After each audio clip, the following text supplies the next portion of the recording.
We have.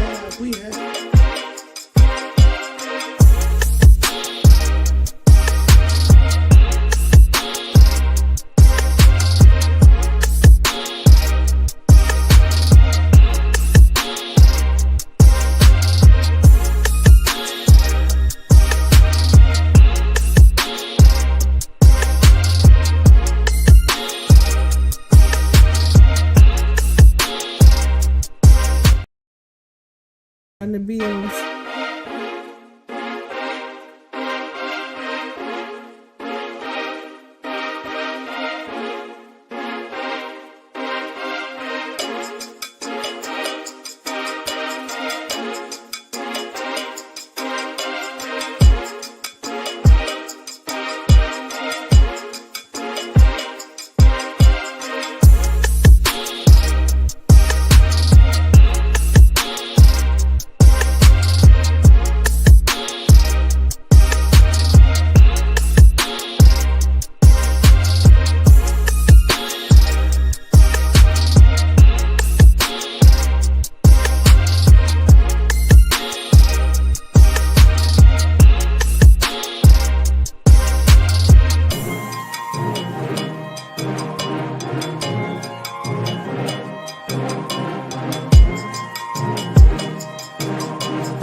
I love this off-air production. Oh, we live.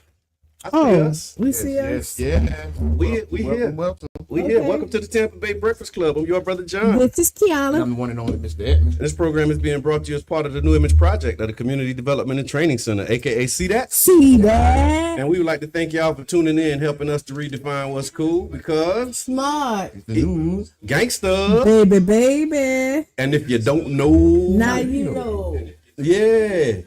Oh, that's that feel right. That's all right. How y'all feeling? We good. It's another great day in the blackity black hood. Yep. Black of the black. The black and the black in the black community.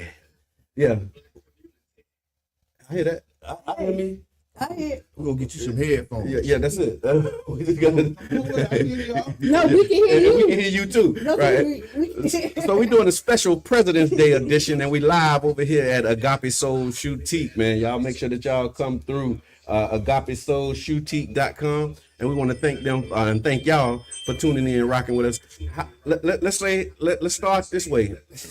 Hold on, wait. So don't end Don't start. We ain't no way we can start. I'm gonna go get my coffee while we. You can stop to get your coffee. This is the blackest black activity I ever seen in my life. I just can't believe the black activity that's going on right now. That's crazy the whole time. This is the blackest black activity I ever seen in my life. No, but you know, this is what we do. Black activity? Yeah. This is black excellence. What you mean? Like, hey. Oh, it's on cue. Yeah, this is what we do.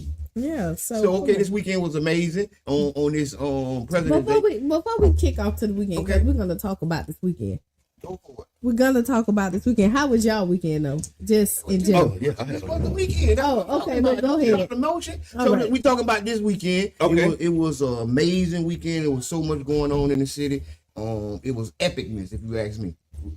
epicness. Epicness. Yeah, I'm making new words. Y'all just stick around. Word of the day, we're gonna put that in the chat. Epicness. Yeah, lay around for the sound. Late round. We had some epicness this weekend, and I agree. It definitely was epic. Yes. Okay, excuse me. I took my weekend off. I was at Urban Drinkery. I was hanging out. I did some Catalyst. I was at the Catalyst hanging out. Okay. And then I ended up at the Collard Green Festival. So it sounds like you spent your weekend on the deuces. On the deuces. Yes, my a lot of weekends have been spent on the Deuces. Big shouts out to because I'm hearing a lot about the new revitalization of the Deuces. Yeah. Let's take our hats off to the businesses that are doing it right now. Yes. Let's take our hats off to the Catalyst, to Urban Drinkery. Let's take it to SIDS. Yeah. Heavies. That's holding it down and really. That's big shouts out to the Brave Boys. Yeah. Right? Because a lot of times as they get into these redevelopment phases, they overlook the people that's standing right there. That's true. That's been holding it down the entire time since it was abandoned. Right. Not some. Right. Right? Right. And we just got to take our hats off to them because they are literally revitalizing the soul of the city. Yeah, no, I agree with that. And you're right with a lot of that revitalization in those conversations. As the development starts, you forget the pioneers and the trailblazers. The people on the ground right now. The Miss Glorias. Yes. You know, and those who invested Yeah. when. Advantage Village Academy. Yeah, holding the space for real, for a long time. Yeah. We're holding the space and really that's an economic hub of the community. It is. It always has been. Like it's documentaries that highlight our Black Wall Street. You know what I'm saying? And 22nd Street as that. Right. For real. I remember King Reno when he used to talk about Black Wall Street. He was like, it was more than one, right? Yeah. And it was one right here in St. Pete too, Yeah, right? a lot of people don't know that. Yeah, A lot of people don't know about, it's Black History Month. People don't know about the Black history of St. Pete. Yeah. The different times in American history Right. where it was a Black St. Pete citizen who helped move the needle Right. Yeah. in Right. his race relations. Yeah. Yeah. Real deal. Dan, I see you. Thank you for tapping in. Appreciate you. And Sharonda, thank you for all that you're doing, all that you will do. So tell me about your weekend. My weekend was busy, but amazing. Yeah. But I can All the things. What was busy? What? So started off on Friday after the radio station. I was on the deuces. I spent my whole day on the Deuces, yeah. On the deuces. Yeah. From Yeah. from about like 9:15. Oh, I was there too. I seen you. I was there. You see Yeah, me. and it's so funny. Jabbar pulled up. He said, "Oh, you working? I didn't come here to work." I ain't come to do that. This Friday meeting day, he's like, "Wait, hold on." I'm like, "You working?" We got the stage set up. We're getting ready for the Collard Green Festival. Yeah. So that's how I ended up out there. I saw your live with the stage set up, and I was like, you know what? I'm finna go out there too. I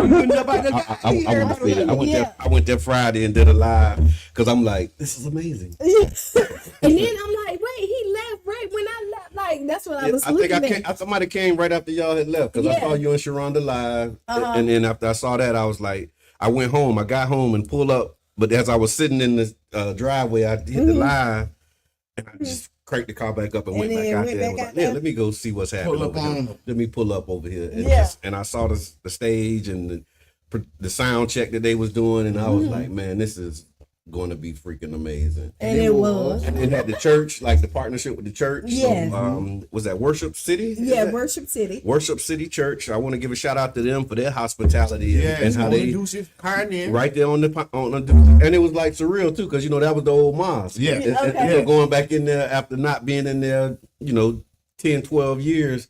And seeing what they did with the place, and like, okay, like my wife, she was like, "Oh, this bringing back so many memories." Sister Naira, brother David, was like, "Boy, we put in some work out of that building there. Like we did some stuff, it made some magic happen over there." And so to be back in there, and then the hospitality that they showed us was just amazing, and how they were partnering and working with us to, facilitate those panels was just another part of the beauty of the experience. That was dope, though. That was dope. I walked in. Y'all was doing the couples relationship advice. Strength and unity. Tell me about it. Go ahead, yeah. So strength and unity. Let me start with Anchored by Faith. Okay, let's start with Because it. we did Anchored by Faith first. Yeah. And the Anchored by Faith, really just exploring inspiration, how your faith serves as growth. And we had a really great conversation. So shout out to Miss Denise Ford, Kiashi Ash from Current Church over there on 16th and 18th Avenue, and then Pastor Carlos Sr. of New Hope. And it was just a beautiful dialogue. They shared some personal stories and testimonies about like times when their faith had been tested, and learned something about Miss Denise that I didn't know. Okay. She was just sharing her experiences. I ain't gonna spoil it. Y'all go back and watch the live on the Tampa Bay Breakfast Club. But she was basically sharing her conversion story and how she found the Lord. You know what I'm saying? And Pastor Senior, we talked about it like through this arc of like how you have it when it's tested, and then you reconnect with it, and how it inspires you to take action. And so it was like a beautiful, full round conversation. We talked about how the trend towards organized and structured religion, how people leaving, religion and preferring like, okay, I ain't really religious, I'm spiritual. And so we had a good conversation on that. And so, that was a powerful discussion. And then the strength and unity, back to back. And then being up there with my wife was like a special moment for us. So nice.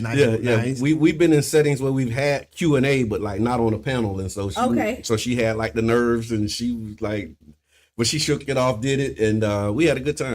So I'm so happy. Yeah, it was really amazing. Like I'm like so happy. You know how like you, and I think I've said this before.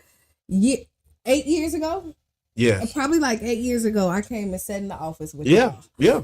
And I said, I have this vision. Yep. I have something I want to do. Yep. And we put it all on the board. We did a whole POB and everything. Right. Why are we doing this? Why we doing it? What we want to get out of it? And all like what's the benefit to the community? Right. Yeah. That's it. Those are our questions for those POB. Purpose, objective, and benefit. Right. Yeah. Purpose, and I said in there. You broke it down now. No, you had it together. You had it together. We ain't gonna let you finish this story.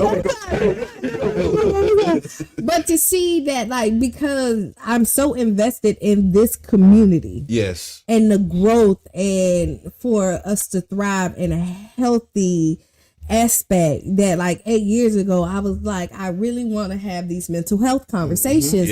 I really want people to know thyself, and this was before mental health was this big thing. Before anybody was like, oh, on this mental health wave. I really want to have these series because I want to pull people together and change the narrative of what they see and how we see each other. Yes.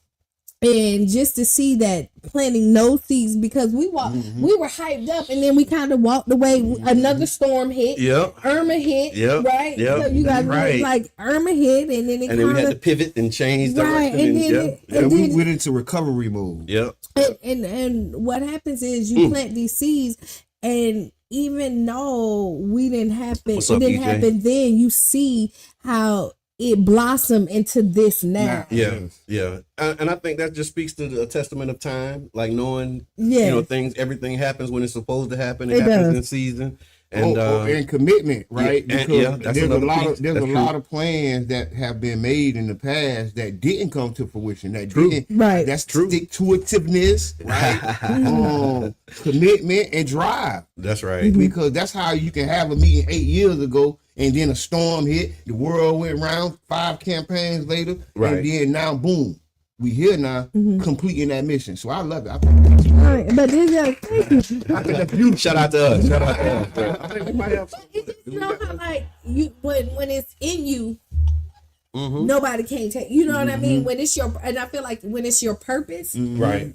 Like you can't. It's why I'm here. Yeah, it's just kind of like when Brother John, like when you went for city council, like you was like, it had to be this, but it was all that. Yeah.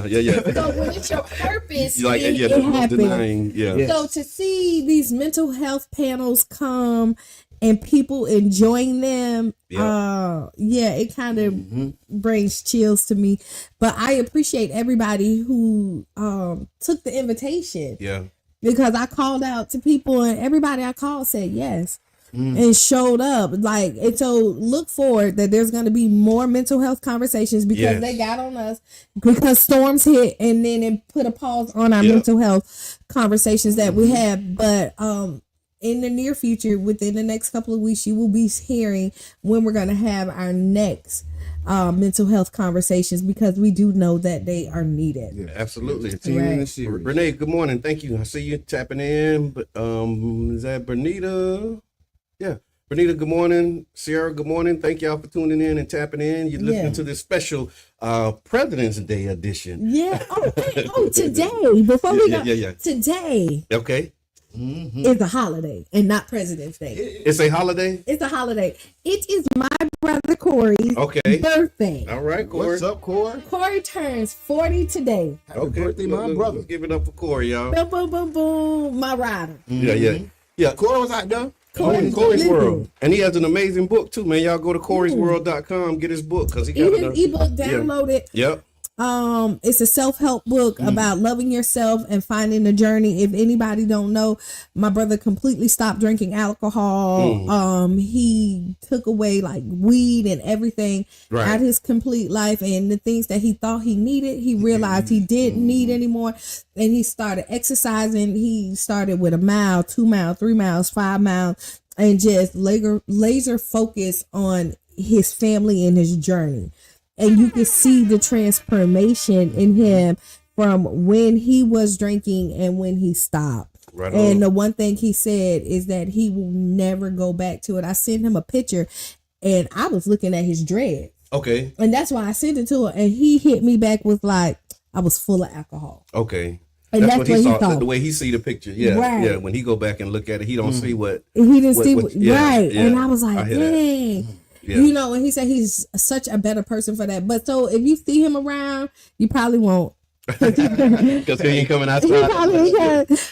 But he was in full effect at the Collard Green Festival. He was. Yeah. He did all the technology. Yeah. He ran the flat screen. Y'all seen that big old? We had a huge flat screen this year. Yes. So that you could see it from miles away. And so he did the flyers for like all the artists and everything when you looked at it. So the panelists, well, he didn't do the panelist flyer. Okay. But everything that hit that stage on the big screen, he put together. Man, big shouts out. I want to say big shouts out to the whole Collard Green Festival. Y'all did y'all thing out there, Thank man. you. It was Coco said it looked like it was lit AF. It was. Thousands of people. It was hundreds of vendors. Yes. We had over 200 vendors. Most of the vendors sold out. Yeah, they did real good. And people were swinging. They were swinging. Yeah. I seen them. I was watching. Yeah. They actually sold it like at like noon. People was like, I'm like, hey, I'm done. I'm good. And it started at 9. So by noon, some people were completely out.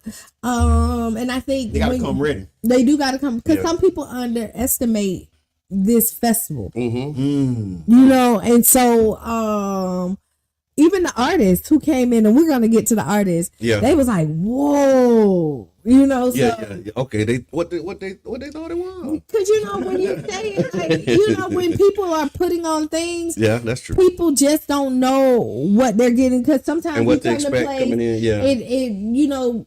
It ain't always a whole bunch of people. Yeah. Yes. Yeah. You know what I mean? And then especially they just be, you know, people that's be hating. Yeah. You said it. Just be hating. That's a real thing. So you're listening to the Tampa Bay Breakfast Club, y'all, and we live right here. We had Agape Soul Shoutique this morning. So y'all make sure that y'all check out agapesoulshoutique.com. I have to look at the door. That's why that's why every time I say that I look over there. Okay, you like hey. Yeah, that's where it's at. It's over there. Okay. The sign is on the door. So y'all make sure that y'all check them out. Yeah.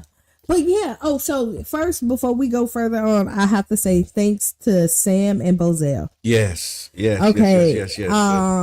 For having this vision, and I've heard them tell this story all the time about how it started. It started out as a fundraiser for their church and wanting to take the kids to Ohio for a conference. Okay. And so Bozell came to Sam and said, "Hey, I want you to try these collard greens." And he put them in a pressure cooker. And Sam was like, "No, you can't cook collard greens. No." Okay, that ain't how you do it. That's not how you do it. It takes you all. But he did it, and the greens were amazing.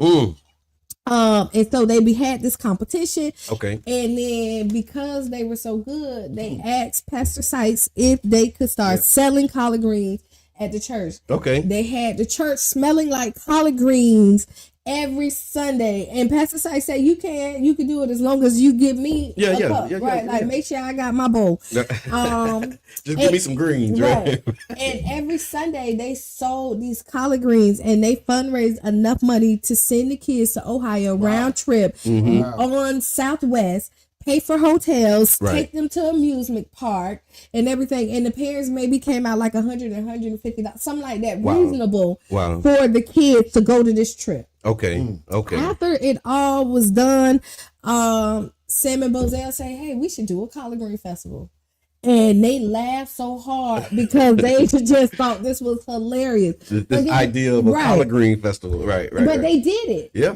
And people came. Yep. And now we're here 8 years later. Wow. Yeah. Right. And so no, they do it. Now you got the I Heart Greens, you got 5K, you got the Collards After Dark, you just everything it's expanded. Starting from 1 day, now we're to 3 days. Yeah. And so moving forward, like it's only gonna get bigger. Yeah. And so like now we have Tamika Mitchum on Mitchum Services. Mitchum Services. That's on board. And if you know anything about her, she gets it. She's the most organized person I know. Right.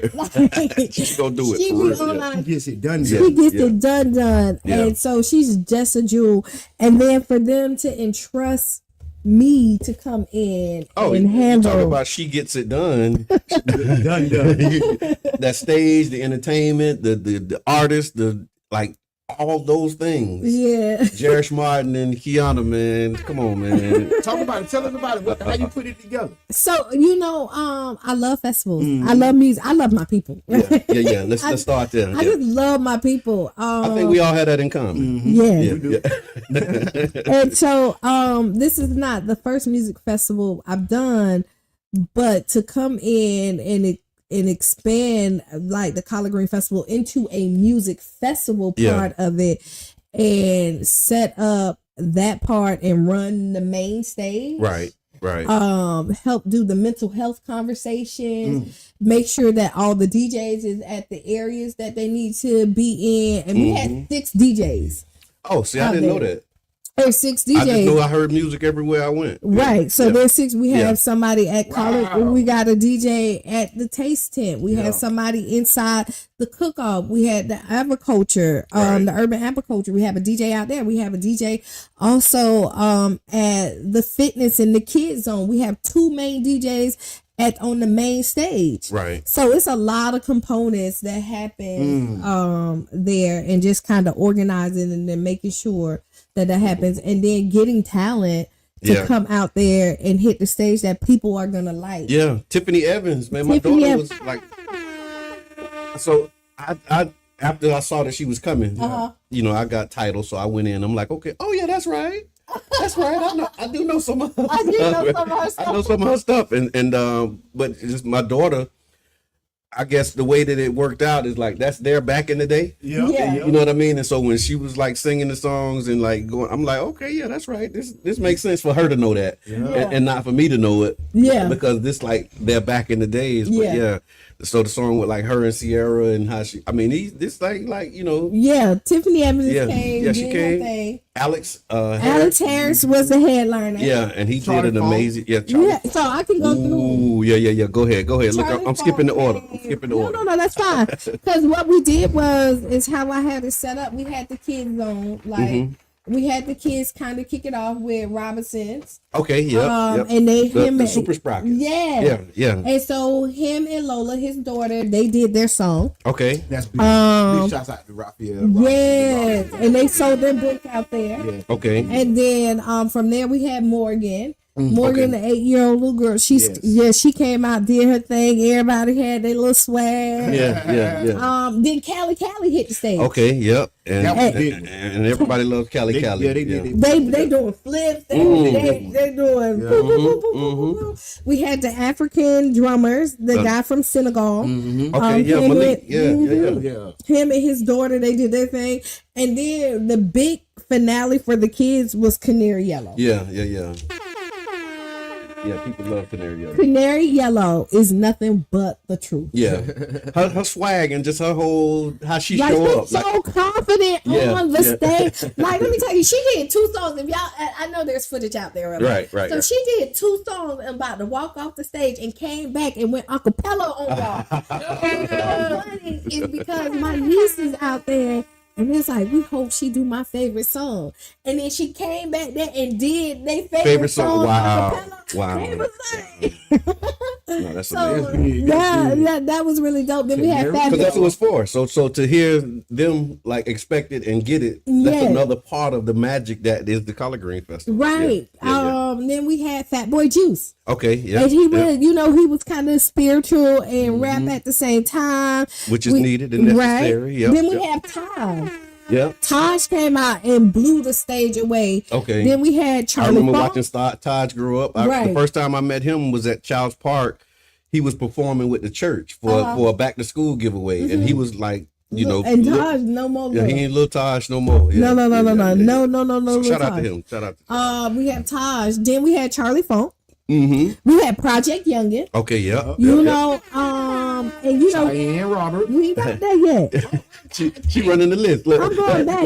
This is like, she's going in the order of as presented. She's following the program as written. Yeah, and then we had my bad program director. And Project Youngin and Famous Brick are some of the biggest rappers like in the area that really kind of did their thing, and they came out and showed love. Right, we had Chandler with the saxophone because after so the way that the show went in, we went kids, hip hop, and then grown and sexy. Okay, nice. Okay, so we went to the band. So I was just kind of in my head. That's where we went. Right. We went Chandler. Then we went Janelle. We did Soul Mafia. And then right before Soul Mafia, actually Brick came in. He was a little late, stuck in traffic, so that's why he came in on the grown and sexy. But he still rocked out. His thing, yeah. And then we had Cheyenne. Yeah. Oh my God. Yeah. Y'all know she mine. So, but listen, if you missed her show, she set it on fire. Okay, yeah. Right. She did her thing. Then Tiffany Evans and then Alex. Yeah. And we went over and people stayed. Yes. And there was tons of people. I love that. Lets me know that people loved it. My fear is always like with the hip hop because I never want to offend people. Right. You know what I mean? When it comes in and how everybody's gonna receive it, but everybody still stayed during that. Yeah. And the comments that I got, because I got so many phone calls, so many text messages, is that the advertisement did no justice. Okay. How good it was. And how good it was. And because you had to be there in the building to feel the love and the support. And this is such a unique thing that we bring to the city because you can have people from 0, and that means children like babies, all the way to 90 at the same space and enjoy each other. Right. And I love the intentionality. Like you can see that the program was very intentional in how it was designed. So you had the kids on, you had something for the seniors, something for the Xers, the millennials. It was like something for everybody that was. Oh, who I forgot who hit the stage? Natasha. Yeah. The Lion. I got my boots on the ground. Hey, listen, they did this thing. I had a good time with that. The fans. Yeah. Well, there's something about a choreographed act. It's just. And they did the Not Like Us step too. Because after they did Boots on the Ground, when I was pulling up, she was showing them how to do. She actually ended it with that. The Not Like Us. Yeah. So like, I mean, that was definitely dope. So and then we had self-defense out there, weapons, self-defense. Like when I say we had everything that you can think of in one spot. And so people. Sharonda said, "Shout out to the DJs." Oh yeah, okay. So let me go with my DJ. My main stage DJs was Donnie Love. Oh yeah, Don Rock. Yeah. DJ Donnie Love. Surefire. Yep. He was on fire. Yeah. Always. Right. We had Super Dave. Okay. Shout out to Super Dave. R1. Okay. Yep. Four Horsemen. You call them Four Horsemen now. Yeah. That Yeah. We had DJ Twix. Okay. Yes. So those were our DJs that hit the stage and made sure that everybody was grooving and everyone. And I can't leave out my host. Yeah. Tron Montgomery. Okay. And Imani Battle. Right. They were phenomenal. Thank you for what y'all did, man. Yeah. So and if I'm leaving somebody out, I'm sorry, but because it was so many. My moderators for every mental health, Dr. Brittany. Yep. Shout out to Dr. Brittany. She did amazing. Shout out to Brother John because he was the moderator and on the panel. Hey man, look, whatever you need, put me in the game, coach. LA Keys, Lola, because there was the men panel. Like it goes on and on and on and on. And I told y'all if you wasn't there, you gonna miss it. And when we talk about it, you gonna say, "Dang, I wish I would have been there." Right, and that's what I'm hearing. And one of the greatest compliments somebody else said is they came to me and they was like, in my spirit, I feel like this started from prayer. And she didn't even know the backstory of it. Yeah. Right. But she said, I just felt it. That that it was some divine hands that was on that festival. And I think it's just the time in the season, what's going on in the world, the way people are feeling. And collard greens is good. And I think it's just something that was needed and necessary. A lot of the feedback that I got was people was like, man, this feels good. Like it just felt good to see people. My wife, she was saying that, how people were coming up to her. She was, just people who she hadn't seen in a while. And just to be able to connect and be like, man, I ain't seen you in forever. How so? And like, just, how it is. About, how your mama? How your brother? How you? Like Walmart. You know what I'm saying? Like when you go, and you know what? The beauty of this festival is with that a soundtrack. That also is that it was so many people there that you didn't almost run into the same people twice. Yeah, that's true. Like as you was moving, you went different places. Like you saw different people. Oh, you know who else I got to give a shout out to? Miss Teresa. Yes, Miss Teresa Jones. I know somebody tag Miss Teresa. Miss Teresa. Yes, Lord. I have to give Miss Teresa because let me tell you. Talking about boots on the ground. Boots on the ground. Miss Teresa missed not one. She covered the entire festival. I want to see how many miles she walked. Yeah. Miss Teresa, in the One A Day Challenge, put your steps in there from Saturday. Because Saturday, she was at the stage, she was at the kids' zone, she walked down the street, like she saw people, Miss Teresa covered the entire She really did. festival. She really did. Yeah. Nice. And she got the videos and the pictures to show. And I did a post. Nice. I did a post where I asked people if you were there to post a picture, and it's like 75, 80 people that have commented and put pictures in. Wow. I gotta from get the that. festival. Yeah, I get it to you. I really got to get that. So, and we had College After Dark, was really nice on Friday. A family reunion, right? At Studio 620. Yep. Now, unfortunately, we did have to cancel the All Green Day party due to weather. It was predicted to rain. It did actually rain. It did. But we're gonna bring the brunch back. So just.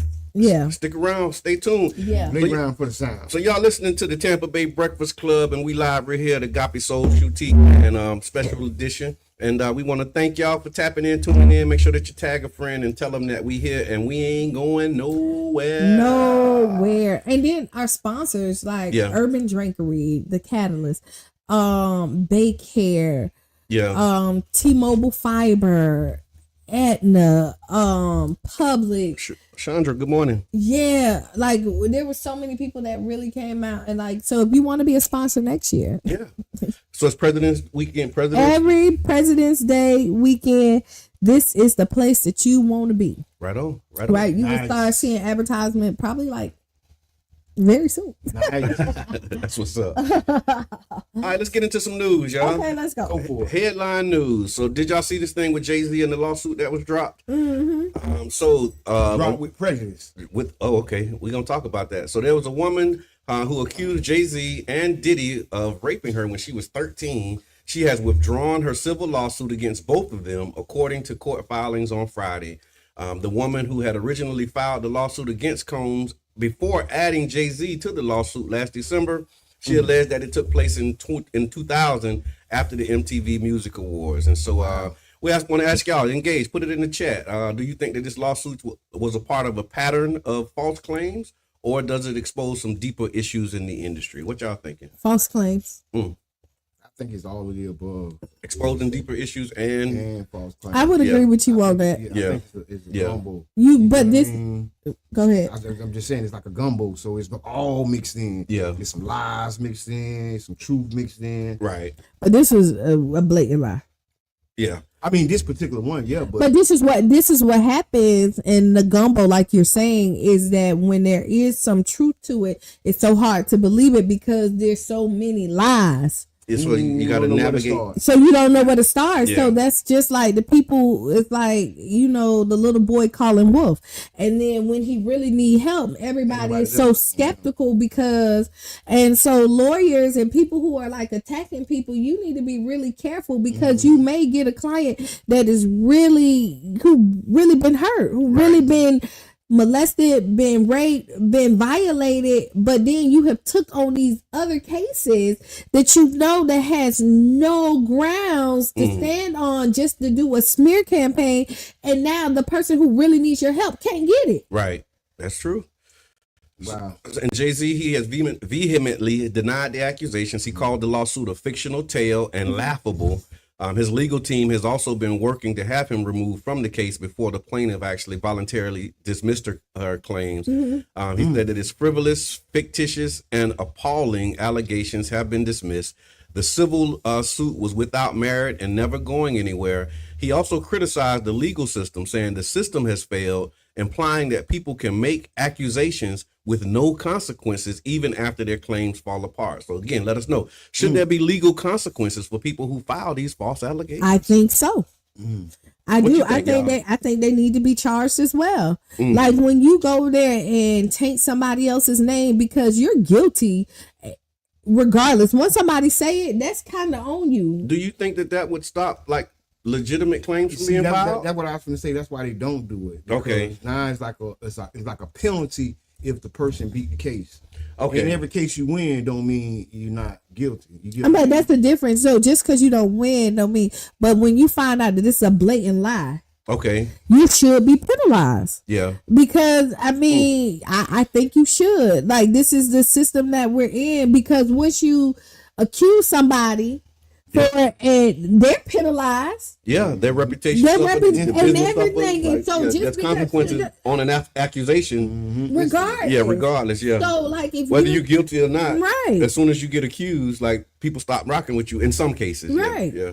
So no, I mean, life ain't fair, and so we try to balance it out as much as we can. Right. But the accusers are accused, and then the other people go on by their little merry way. Like, we don't even know who this person is. Remember, they sealed her identity. And that was one of Jay-Z's arguments, was like, I should be able to know who this person is, right? And now she did all of this, did all this ruckus. A matter of fact, like, just think about, he has children that heard all of this, and that was his thing. Like, I have to explain this to my daughters, right. And now they go, they have friends, and they thinking like, oh, your daddy might have touched a minor. Oh man, you know what I mean? Wow. And now they have to deal with the fallout of the accusation. So no, they need to be in trouble. They need to blast her, show her picture, and she need to feel how they felt. What you think? Everybody need to look at her crazy.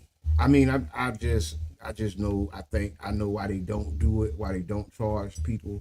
Or because it's just like a whistleblower. Okay. You know what I mean? They want you to come out. Right. You know what I mean? Right. They want you to say whatever you're going to say. Now, whatever the outcome is two different things. Yeah. You get what but I they mean? don't want to stop people from coming and say something. And if you charge them, if it's found that the allegations are false, that might stop people from making legitimate claims. Some people already be scared. Yeah, that's true. You know, so that's why I say it's a gumbo. So like, right. This is like the worst of the worst. But then you also have some that's from 2000 that's somebody telling the truth. Right. You know what I mean? So it's yeah, no, I hear that. It's a touchy subject. It is, but I'm thinking, if you're found, so it goes on either end, right?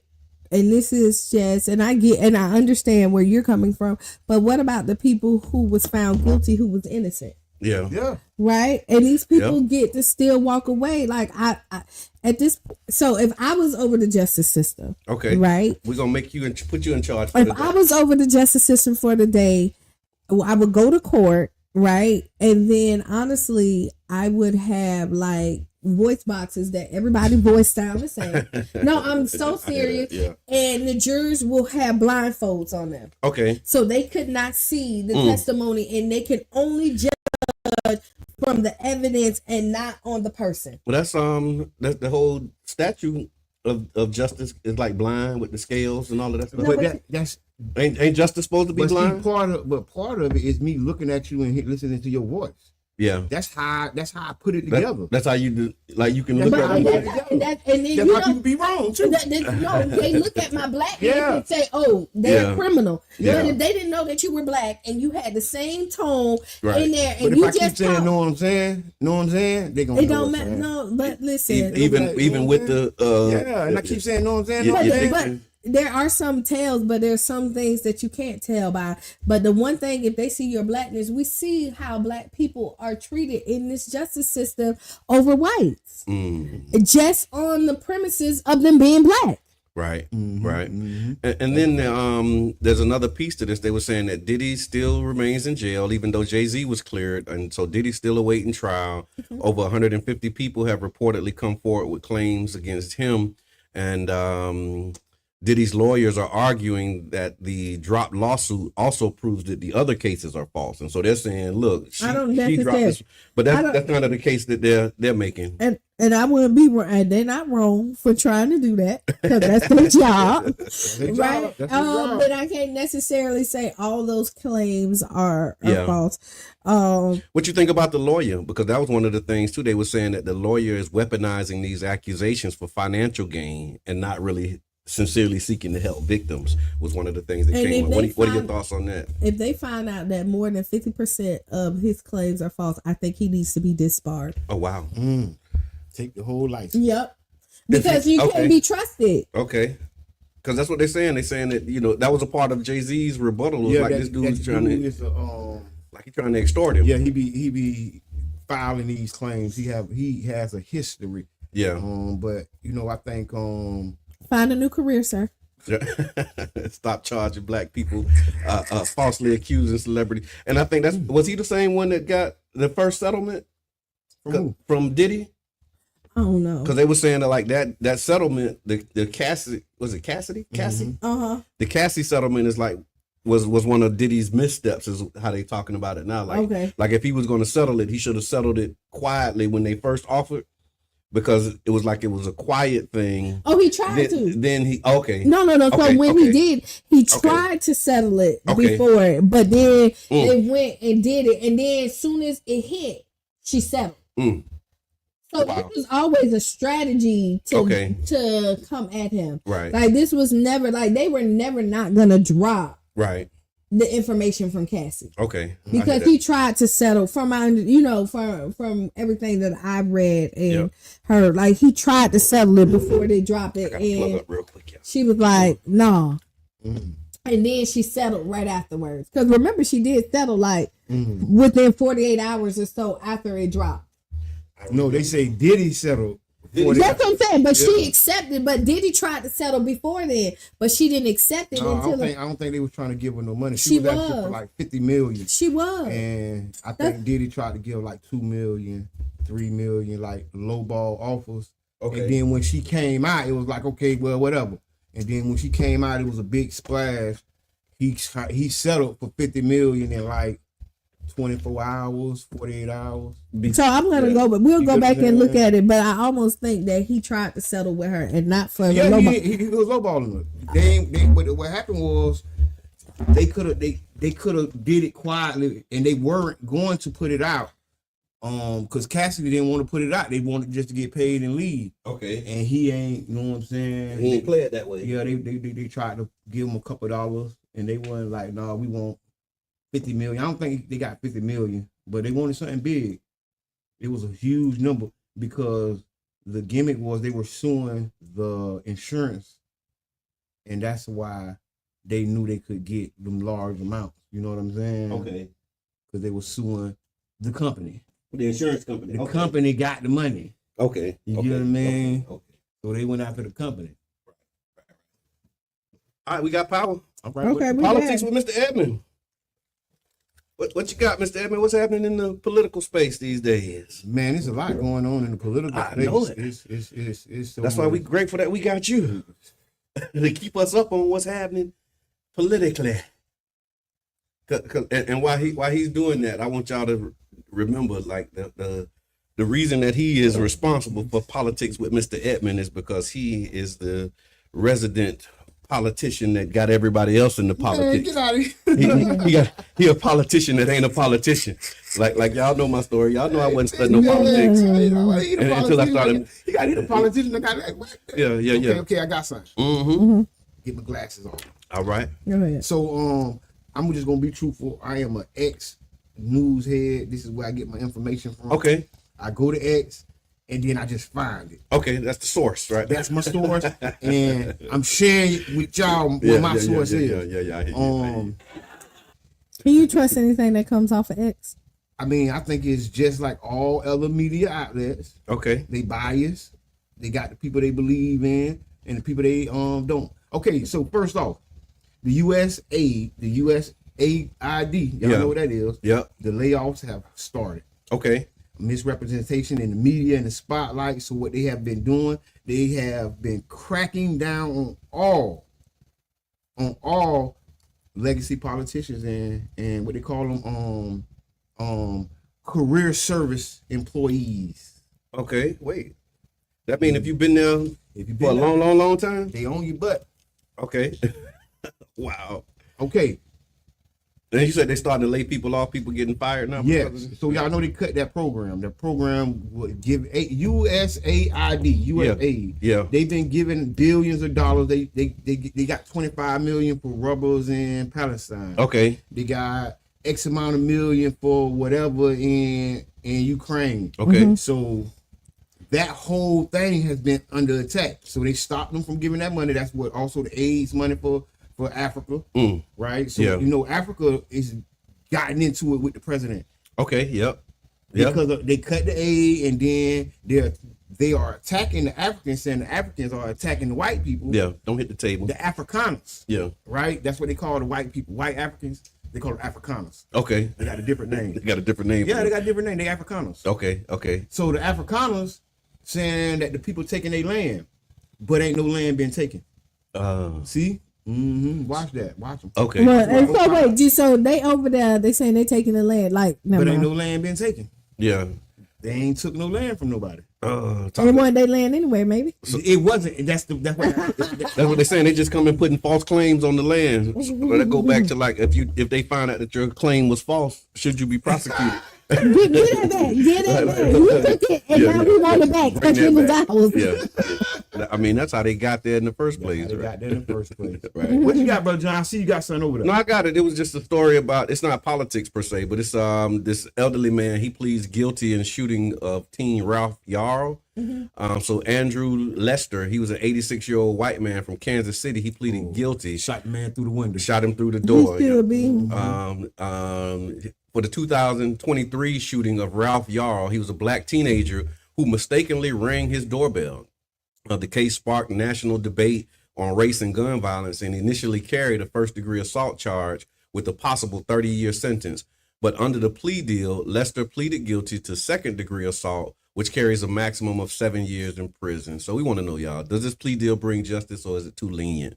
Given the severity of the crime. Too lenient. I'm glad that he getting some time, because I know it's been some cases like this. Yeah. That the person who shot the person didn't even get no charge. They don't, if they get arrested at all. See, the one I was talking about was the man that shot the man through his window, shot his neighbor through the window. Yeah, this was on April 13th, 2023. Yeah. The then 16-year-old Ralph Yarl, he went to pick up his younger siblings, but mistakenly rang the doorbell of the wrong house. This is it. Lester, who was inside the home, shot Yarl twice, once in the head and once in the arm. Yarl survived the attack and is now a college freshman at Texas A&M, where he is a member of the ROTC and marching band. His mom, she said, while this marks a step towards accountability, true justice requires consequences that reflect the severity of his actions. I 100% agree. How does somebody ringing your doorbell warrant you shooting them in the head. I'm ringing your doorbell. And then if he's picking up his younger kid, his sibling, it probably wasn't at an inappropriate time. Yeah, it ain't it's not an after hours situation. So now you're like shooting somebody in the head and no, this person didn't like black people. Okay. Like, no. And honestly, I get where you saying like sometimes they get away, but that ain't all right. And 7 years ain't all right either. Right. I done seen people do less and get 25. I know a homeboy, like when I was younger, robbed somebody with no intent to harm, no intent to kill, no weapon, got 25 years. Wow. 25 years. And he done shot somebody in the head and the chest and got 7? Yeah. Stop this. Yeah. That's what they say. That's what it was. And then they said Lester was initially charged with first-degree assault, which carries up to 30 years in prison. But under the plea deal, he pleaded guilty to a second degree. The prosecution is actually asking for a 5-year sentence, and the sentencing will take place on March the 7th, now that he's accepted the deal. One of the prosecutors, the prosecution said that self-defense has its limits. So again, they calling that self-defense? Yeah, that's what they said. And that's what he said. Self-defense has its limits. But no, because it's like that ain't even. But that's not self-defense. Yeah, Brother John is not gonna agree with me, and that's okay. But Sister Sean is. Okay. This weekend at the Tampa Fairgrounds, the Gone Show is here. Okay. This weekend. Yeah. Everybody needs to go. All my people to the go. gun show? Yes. But that wouldn't have helped him. You ringing the doorbell. You don't take your gun to go ring the doorbell to pick your sister, I do now. I do. And then how can you know that like ringing his doorbell is going to get you shot? I'm just saying this is just an example of like how bad it can get. Like if he just rang the doorbell at this point, y'all stay protected. I think he should have not went to the gun show. That was his problem. He shouldn't, but we need to go. I'm saying protect yourself. Protect yourself at all times. Protect yourself at all times. That's it. You listen to the Tampa Bay Breakfast Club right here, y'all, and we had Agape Soul Shoutique, man, special President's Day edition, and we thank y'all for tuning in. Make sure that you tag a friend, tell them that we here. Steve, can you hear us? Stephanie, can you hear us? Because I seen somebody put a question mark sound in the chat, and I'm thinking that we still sounding good. If you can hear me. And I see the captions are on, so that might be your device. Yeah, it might be that. Might be their device because I see captions coming, and we still rocking, man. You got anything else, Mr. Evans? Yes, I did. This is not politics, but it is a political issue. Okay, go ahead. West Virginia, Kentucky, Arkansas, and Tennessee are experiencing severe flooding right now. Oh my God, yeah. And if y'all haven't noticed, the last 6 months, we have experienced some of the worst weather ever. We kind of like don't remember stuff. Yeah. But 6 months ago, we were going through those 3 hurricanes here in Florida and other states. Right. Then right after that, we had the fires in California. Then right after that, we had the freeze that froze everything. Right. Then right after that, and now we having these floods through Virginia, Kentucky, Arkansas, and Tennessee. Yeah. It's very, very, important that we know about and keep our eye on this environment. Yeah, and climate change and weather. Yeah. I'm scared. Yeah. You scared? I'm scared. Yeah. I don't believe that, like, FEMA, they probably gonna end FEMA. Yeah. And if they do, what type of problems? What type of problems that's going to? They're going to want the states to handle all the disasters. So I'm going to say this: with them cutting out all these programs and bringing all this money, what they going to do with it? Yeah. Because if they're supposed to cut out and save America money so they can help America. But we spend too much money. So this is their premise, right? And I'm glad you asked that. That's a great question. Their premise is, y'all know we take on a huge amount of debt every year. It's like $30 trillion. Okay. Right? You can't even imagine this amount of money. Right. And every year we taking on more trillions and trillions. So what they're saying is to cut the bleeding. Okay. To stop spending all this money. Because at one point it was 10 trillion. At another point it was 15 trillion. Okay. Right now it's like $33 trillion debt. So they basically just trying to take the credit card. They saying, look, they just running it up, swiping it. Hold on, we got to put some freezes on this. We making money. But the thing of it is the idea, okay, that's one thing. but the execution is what's horrible, because did you see that they fired like the nuclear people? Oh yeah. Yeah. They fired like 300-400 people around the nuclear who the ones who do the maintenance and do the protection of the nuclear weapons. So I'm gonna say but they didn't know what they did and end up having to bring them back. But I think this is recklessness. You see, we saw these planes hitting each other and dropping because they had a problem with something else, and these are people that are needed. And during that time, the FAA director, they had no leadership at the FAA because he quit because of Elon Musk. Right. Yeah. And they needed him. Yeah, they did. I mean, we don't need Elon Musk. Okay. Sorry, we don't need him. I think we do need somebody like that, right? We need somebody like him, but not him. I mean, I ain't gonna say not him. I'm just saying we think need that we need that person. The work that's being done is necessary. We need that person because the way that it's being done. Yeah. I'm cool with what they're doing and all they're doing, but there is a real problem with how we're spending money, right? There's been years where we just printed trillions of dollars, just made fake money, y'all. Yeah. So that's a problem that we're living with. That's why gas the way it is. That's why eggs the way they is. So what we got to do, we got to just that's capitalism. The way that eggs is the way it is. Yeah, capitalism is why they printed the money. No, but listen, but when you say that, like them spending and them doing all this other stuff, they're just greedy. They're just greedy, and then they're greedy. And then if you're cutting out spending and not in other countries, but then you're also hurting your people, they cut out FEMA. People need it in your country, right? No, like ain't no bad, but these are people that need this in your country. Like if we're cutting out services somewhere else, and then we're cutting out services here too, what are they doing with it? Like we pay taxes. What you doing with the change, right? Like we pay we pay into this economy, right? And the fact that we can't get nothing back from it, like no, it ain't that bad. It ain't that bad. All I'm saying, it's getting that bad. It's gonna be that bad by the time it's over.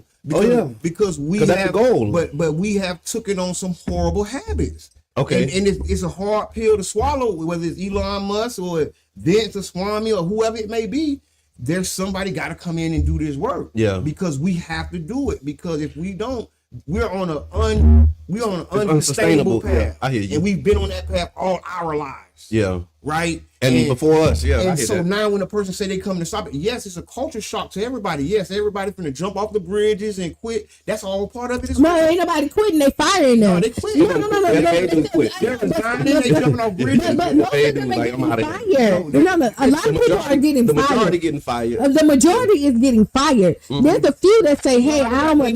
They got packages. They no. They listen. No. Did you not hear what they say? Don't you take them? Them packages is not real because he can't offer this. Jabbar, don't. It's not even legal. Right. The things that the packages that he's offering, they do it. They're not.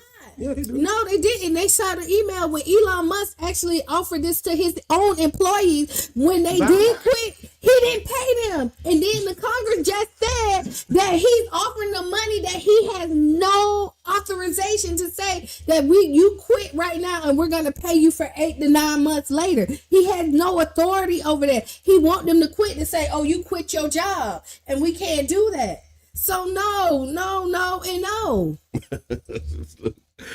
Mr. Evans, just go ahead on. Go. All I'm gonna say is we all know that these people are overloaded, overworked, and they got so much money that they don't know what to do with it. And here's somebody saying, "Hey, I know what to do with the money." Okay, you get what I'm saying? Here's somebody saying, and it's a hard, like I said, it's a hard. People gonna get fired. For the company also, people, like, but hold on, let me say this: if we know we're spending more money than we can spend, and we know we've been doing it, don't you know that means people get fired? We all know. What does that mean? If we spending more money, give me that question. So again. we spending more money than we can spend, right? So that's what caused you to go into debt. Yes. And so now to control the debt, what I got to do? Save the money. And how do I save the money? Take these people out of their jobs. Okay, so let me. It's like laying off. It's like taking over a factory. So I'm gonna pull the string. I'm gonna just keep going with you on this, because if you take the personalities out of it, right, and say, okay, we're not talking about Trump or Elon Musk. We're talking about economics. We're talking about economics of a country. And so we're talking about the economics of a country, business, or household. There's two things that you got to do when you see that your debt is just like running away. You got to cut costs and increase income, right? Yep. And so now the tariffs when you hear about tariffs, that's a way to increase revenue. And then these cuts is like how you cut costs, because that's a fundamental of any budget. Like, okay, how can we cut costs and increase revenue? But the way that he's going about it, that's what's being debated in like the culture shock. But the idea is we got to cut costs and increase revenue. But when people get past the shock, right? Yeah. When people get past the shock, it's going to be more, you can stomach it more, right? Because it's just like with the big companies, they do a merger. The big company is 1,000 employees. They merge and cut the employees down to 600, and then do another cut. Like right now, the same thing Meta did. These big companies doing these cuts, and laying off these people. But now that America can't do it, the country can't do it. We have to do it. And that's the approach that they're taking. Is they're looking at AI doing half the work and one person mashing all the buttons. They're looking at the country as a business, and they operating it as a business. And it's a corporation. And it is, and you got millions of employees. And so they looking at the essential and non-essential workers, but they just making mistakes. Yeah, like that's why they fired the people who are essential, but they don't know they're essential. Because now you're in a business that you really don't know nothing about. So you shouldn't be qualified to do the job. Okay, there you go. Back to you, Kiana. Back to you, Kiana. I'm saying. Back to you, Kiana. I know about business, but if you're fighting the person that's keeping us safe, then you're not qualified to do the job. If you walk in there and you're the boss, and then you don't know what your engineer doing, that means you're not qualified to be that man's boss. So this is me coming in. This is me. I'm the new guy coming in, right? And I done fired all these people, and now we got a problem. So I'm like, okay, where's, we might have to launch some nuclear weapons. You fired him. What happened to Larry? You fired him. Larry gone? You fired him. Hold on, we got to bring him back. He the only guy that got the code. Hold on, where Junebug at? Oh, you fired him too. Okay, well that's all right. We need to launch this thing over here in Ukraine. Who do that? You fired him as well. No, I ain't fired. Wow. So you know how. So back to our administration is that I understand the way the business work, and if you want to cut it, but then you have to put qualified people so that they can make qualified decisions. Because if you're going in there and you're not knowledgeable about the department that you're over, how are you telling somebody what's needed and not needed? Yeah, you know what I mean. So no, they're looking at the person that's higher paid, and usually the person looking at the numbers. They're not looking at people, individuals. But that's so you're looking at the high paid person, right? You said, oh, this person getting $1 million, we can cut this. Usually the person who's getting paid the most, it's kind of important. It's important. in their role. Like honestly, if you don't know that, so what business school you went to that you paid the bottom person $1 million? You usually pay the top person, the one who's invested, the one that you need more than anything else. But you know what? Let me take this back, because they hire their cousins who's not qualified. And so they gonna let you get out, because I'm gonna be doing this whole conversation. So this is why, because they hire. They're keeping the $1 million person. No. The person who's doing the underwork is the one who's that's who getting fired. That's who getting fired. That's who can't. That's why they don't know how to do it. So again, they're keeping their cousins. The $1 million payroll still on, so they fire all the little guys who actually run all them 100,000s and 250s who actually run the operation. So that is a real thing. And so the $1 million guy, they call him up and say, okay, we ready to roll. And he don't know nothing. He like, wait, he don't know you fired half my team. We can't really because do that's how I work. Because remember, that was my cousin who hired me because I had no qualifications, but yet they put everybody that really had the doctorate and everything above me. And you know how that works. Yeah, but you know how that works, because you hired a whole staff of people who don't know shit. Yeah. No. And we can say that. No. I don't know. We had a copy so we can talk like that. But no. And we don't have to stop at 9, so y'all can kind of keep going, y'all. We got a few minutes. Tag a friend. Tell them again. So all I'm saying is, right, we gotta kind of, and make sure you decide, Mr. Edmund. Oh, my bad. Thank you. There you go. They got us at a point where that we can get exactly what we've been asking for, but if it's not coming from the person who we think it should come from, we don't accept it. And this is like knowledge. This is how we live in life anyway. And this is something that we got to correct, because we'll get exactly what we've been praying for and asking for, right? But because it come from a Trump administration figurehead or secretary, and now we don't accept it. Yeah. Now it's the end of the world. They gonna mess everything up. No, this is it's been messed up. Yeah. It ain't just they're not messing it up. It's been messed up. It's been messed up. They're making an attempt to fix it. Okay. Are they? I mean, are they? Like, well, they're fixing it for somebody. Like, are they? Like, I really so when I look at like Secretary Kennedy, okay, right? Just to point one of the guys. Sure. When I look at Kennedy, I think, okay, well, he's gonna do some things that ain't traditional, but he's gonna help our community. Right. He's already his first job. He said he wants to do is help with prenatal and infant death. Right. Right. Our community is impacted by that more than anybody. Yeah. Bayfront Medical Center was number 1 in America, number 2 in America for infant deaths of black babies. Right. So if this person walks in, because he's with Trump, man, forget that, man. Forget the fluoride in the water. Forget all that junk. Yeah. You get what I mean? No, this is something we've been talking about for decades. So I'm going to say, if you're political, and I always say this, is that it's self-interest, right? Yeah. Right. And to be clear. And I mean, a lot of people, I know for me, I don't vote just Democrat across the board. I vote what I feel like is best. And I will hope that Kennedy, and we said this on Friday, is that he's going to go and still ride out the way that he's been riding out, right? Okay. And still believing and standing on principle, right? And so I say with this administration, I think Kennedy did, he's playing chess and not checkers, and it was a strategic move because he saw this administration winning, and he came over, and now he can implement the things that he wanted to get done that he couldn't do on the Democratic part. And so I don't think everything this administration is doing is all bad, but because this administration is dumb, and Trump is dumb, and y'all, I don't care what y'all think. The views expressed of Kiana, and this is my opinion, but he has a lot of people who are smart and is strategic, and he can be manipulated either way. Like, he don't know what's really, you know what I mean? He's a celebrity. This is what Aaron said, and I hear that. He says, very much reckless, right? They are cutting services with no solution to replace them. And as it relates to RFK, he said, talk is cheap. You got to show me. We'll see if Kennedy is being honest. And I think that's with all of these people. So that go without saying. We're not putting no extra faith in these None people, of the faithless. We're not looking for faith out the faithless. But what we were saying, just from what we've seen, right? Boom. I was just watching Cash, I can't think of his name, Cash Gaddafi or something. Dang, I just messed it. He's gonna be FBI director, right? Okay. Boom. Well, they're trying to get him in as confirmed. Okay. To get him confirmed as FBI director. Okay. Right. And so they're hammering them. They're going in about him, and then it just dawned on me, like, this man was the head of the Defense Department. The one who's now going for FBI, and y'all he was just head of the Defense Department, and y'all giving this boy all this trouble. Yeah. He been in y'all house. Yeah. That's what we're seeing. And he's not with the Defense Department with just Trump, or this is like a operation. So he don't work through all these offices. Right. He say on January 6th, he said he got a call to have the National Guard out.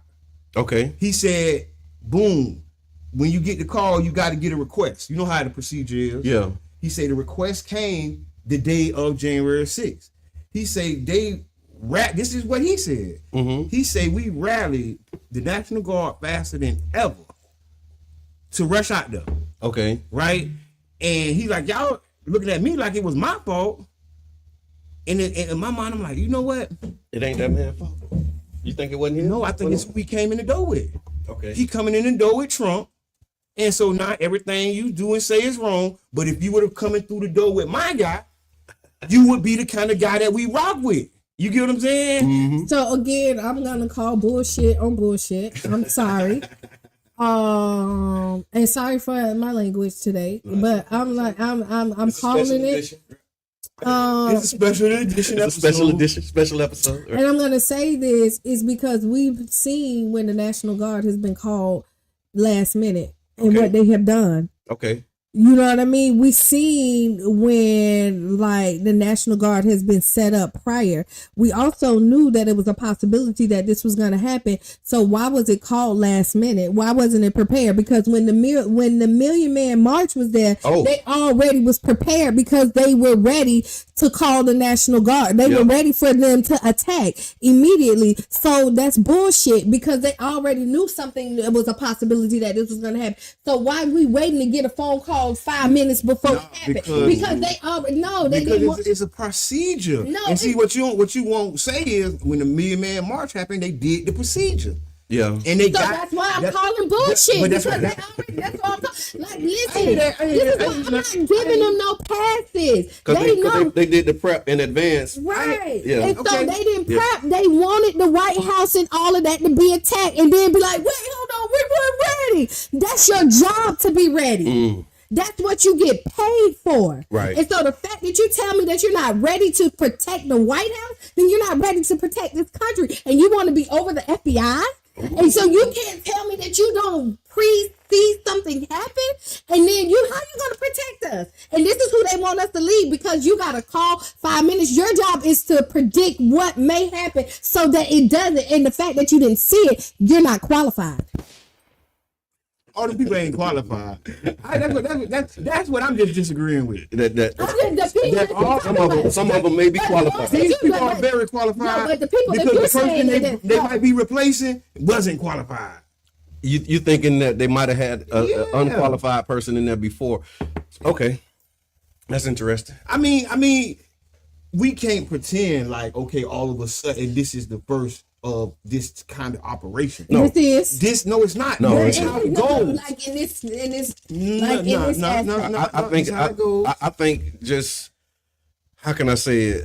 The boldness and the upfrontness of it is what we haven't seen because a lot of the stuff that they're doing has been done, but it just wasn't this blatant and like upfront and in your face. Like I think that's the whole thing with Trump is like he's just doing stuff that was supposed to be done behind the scenes, but he doing it in public.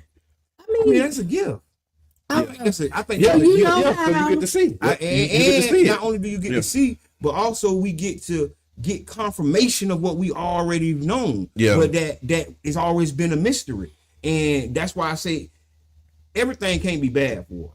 I don't think everything bad, but what you're talking and as a matter of fact, all things work together for good. That's right. Because everything ain't bad. It all works together. Because in my thought process, it's been some tough years in the black community, right? And in the last 8 to 10 years in the black community, it's been so tough. We almost are delirious at this point. Yeah. Right? We don't know if we coming or going. Can't see the tree for the forest. We don't know what's going on. We're so delirious. And I think something like this wake-up call, might shock us out of that delirium. I feel that. You get what I'm saying? I don't disagree with that. And we need it, right? But it's all about how you respond too, because like you can be shocked into it and then just shut down because people got the whole fight flight and that's what people saying. Oh well, you just got to leave, you got to pack. It's like, no, how do you fight it? How do you push back? And then also, how do you build under these circumstances? Because that's the other thing too. You see that the support that you're used to getting, you're not going to have. Yes. Yeah. So now how do you start to find different types of support? And we don't. That's what I'm saying. Yeah. We've been better. Yeah. This ain't been the best we can be, and it's not going to be the worst. Here, I just found one, right? Ooh.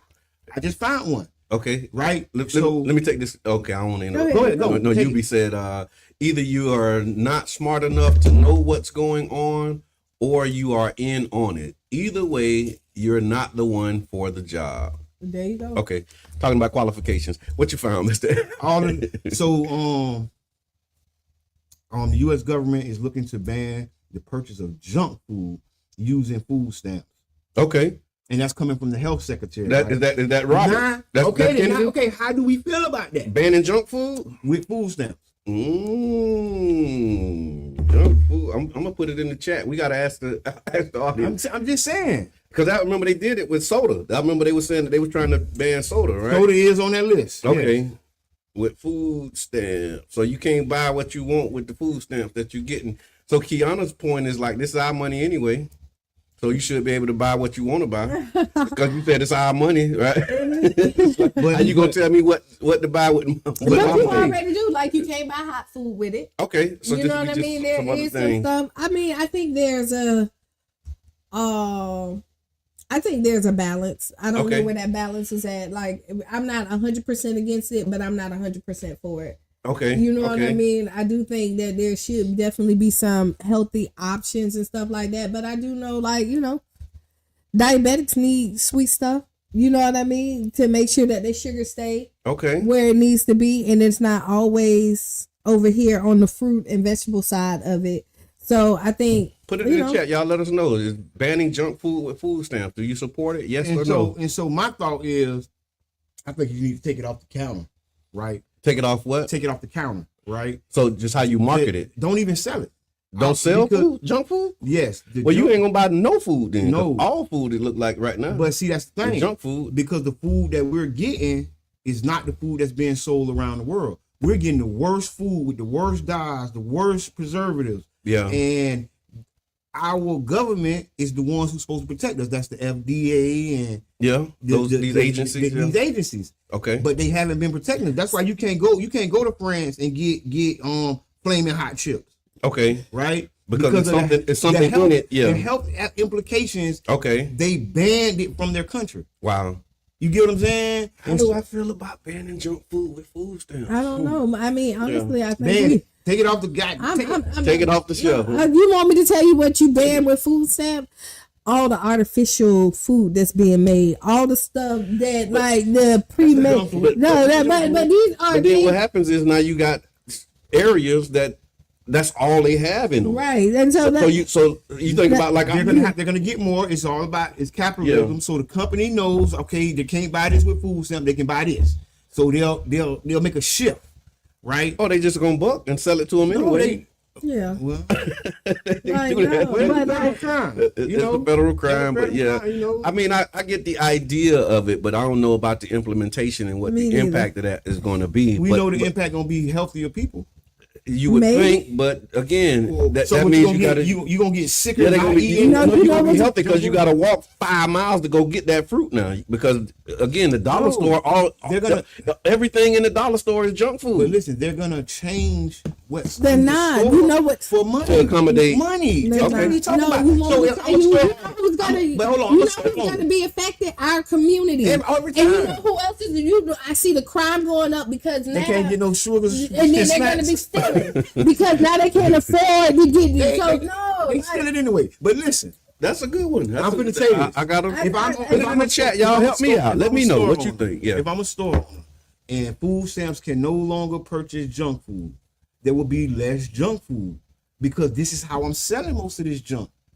It's all being sold through food stamps. So if you can't buy with food stamps, now guess what? It's gonna be less of it in here. So what is considered junk food? Do they have that? I mean, they don't got it listed. Not the list that's public. Okay. I think I'm pull up Michelle. Right here? Yeah. Okay. Michelle says maybe they could limit the amount of junk food that they are allotted to get with WIC, and you can only get so much fruit, you can only get so much cereal. If they did that with junk food, maybe that would work. So I like that. So not like banning it totally, but like putting some limits on. Okay. Yeah, like once you hit your limit. That sounds right. Like I like that. But see, ain't no limit on diabetes. Ain't no limit on these health conditions that we get in our community. So that's what we got to look at. You get That's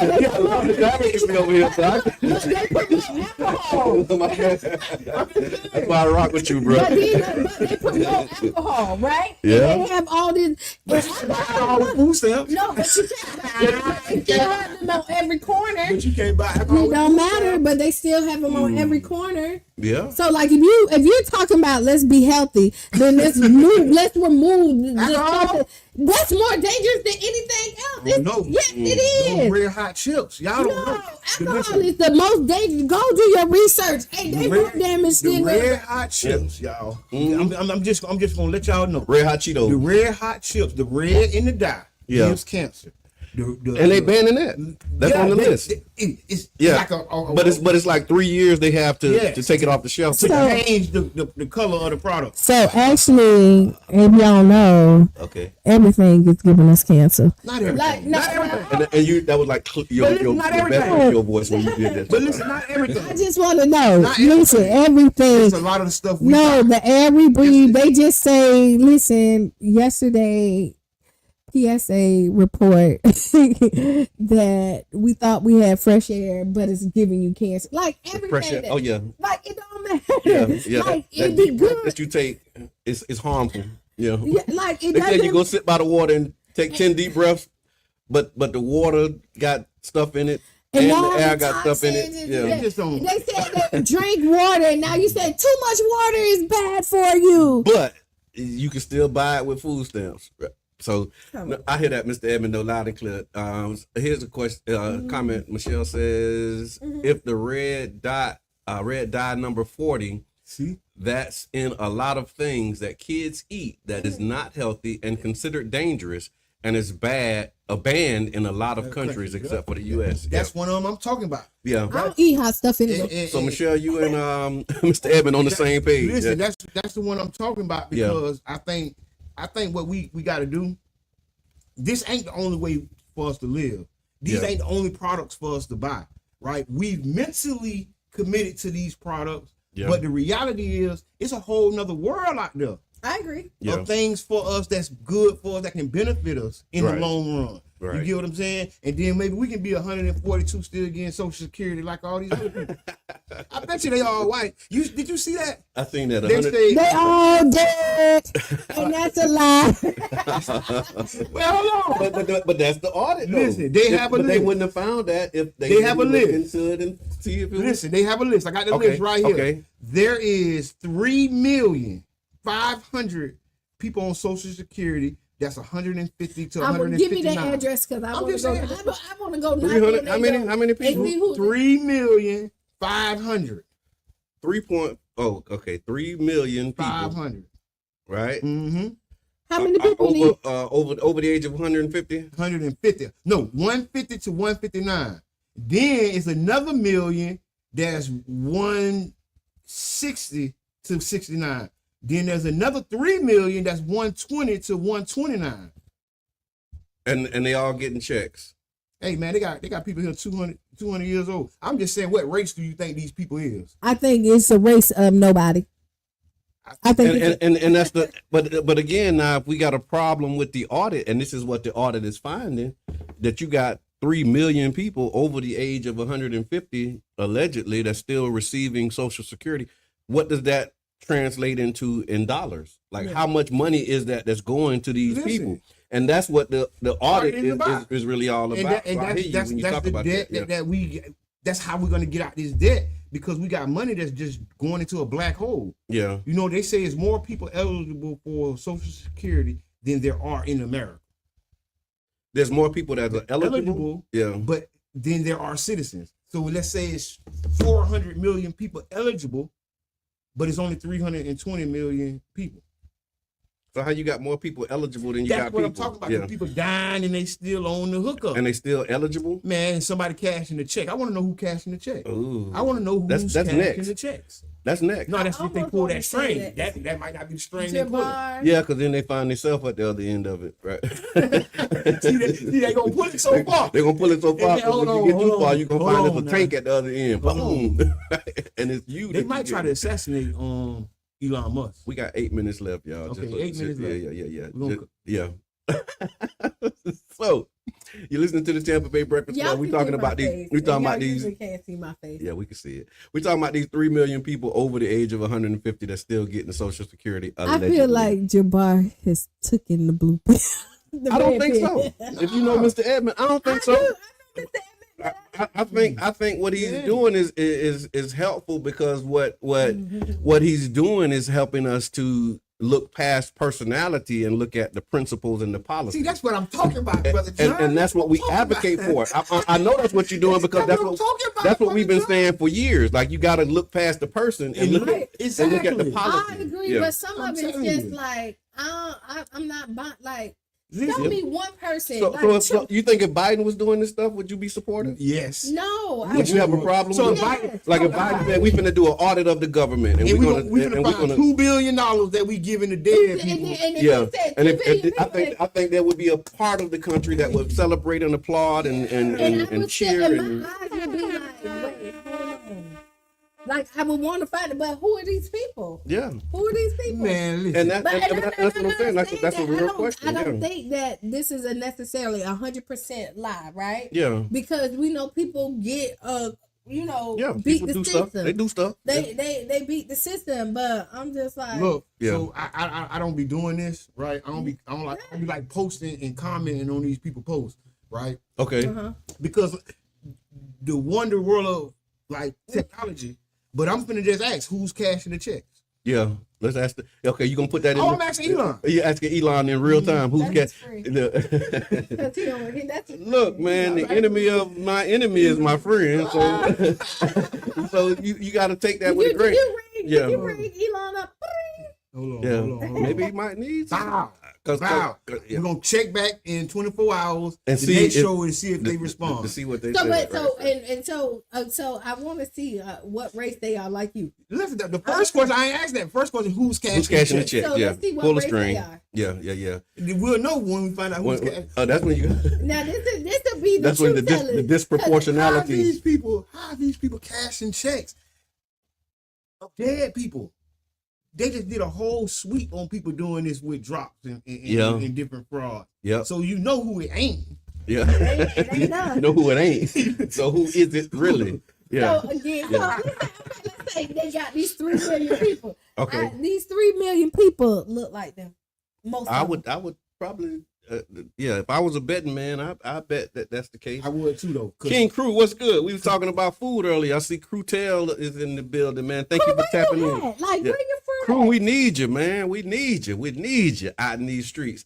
And look, especially now. Yeah. We got to get Crew able to take food stamps out there, man. Yeah. I mean, he got grapes with seeds in it. You can't go to the store and buy grapes with seeds. You can buy, not at Crew Tail's prices, though, because I mean, you can buy them, but you're gonna pay an arm and a leg for it. But where so go see Crew. I go to Publix, I won't buy grapes because they don't have seeds in them. Yeah, I won't buy nothing that don't have seeds. What? Well, that's good. Did y'all know that credit scores were made in 1989? I didn't. I think I did. 1989? Man, boy, I wish. What was it before then?